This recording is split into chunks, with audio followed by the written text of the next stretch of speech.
that again. It's a rich thing. Hi guys, you're welcome back to my channel. It's your girl Kisiwa, and if you're new here, you're welcome to join the family. So in today's video, we're going to permanently customize a tee with a heat transfer paper. So if you're ready, let's get into the video. The items needed are t-shirts. I used a long sleeves t-shirt, iron, parchment paper, and then image printed on a heat transfer paper. So I'm using an A3 heat transfer paper.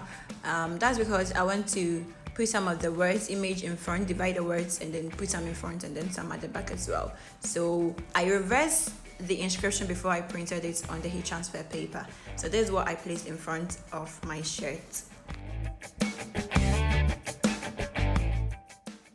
So those of you that don't know what a heat transfer paper is, this is how it looks like. The back is more of paper, and then the front where you print your image or inscription is plastic. So here you take your parchment paper, or your baking paper, place it on your heat transfer paper, which is already on the shirt, and then you iron. Now you press or you add more pressure as you are ironing. So your ironing should be more of pressure and high heat.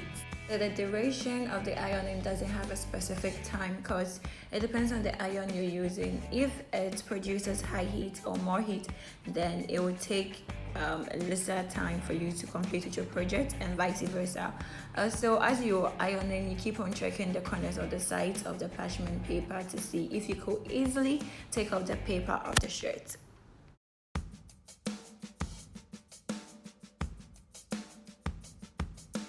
Now, when taking the paper off the shirt, you do this as fast as you can, or else you lose some part of the image that run out of heat. I hope you get what I'm trying to say. So I applied the same method to the inscription I wanted to place at the back of it, and this is what I placed there. So if you know and understand what this inscription is, you know I didn't have to explain that.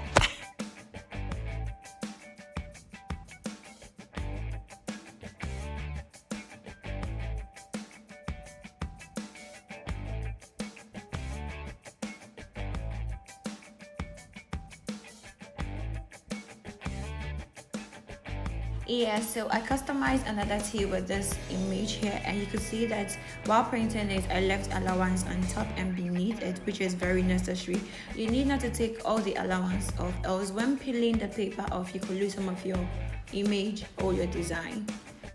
So I got this image and one other image that I'll show you later. I got it from Pinterest, and big ups and shout outs to whoever did these illustrations. I fell in love with it. So I applied the same process I did with the first one to it, and it happened. I got my tee customized.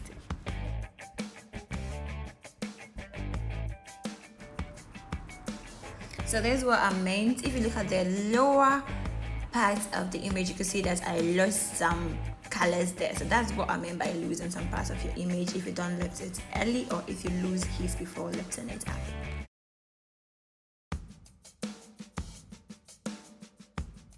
Now after you are done transferring your image onto the tee, the most important part is for you to take a portion of your parchment paper and place it on the image and iron it for about 10 to 15 minutes before you can use it. If not that, when you wash your shirt, all the image will peel off and your work will be in vain. So that is it for today's video. I hope it is helpful, especially for those who are trying to start a branding t-shirt business.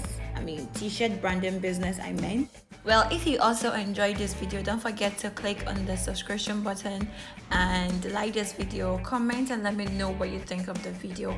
And I've got great and awesome videos in the description box as well. So until we meet again, stay safe, and thanks for watching my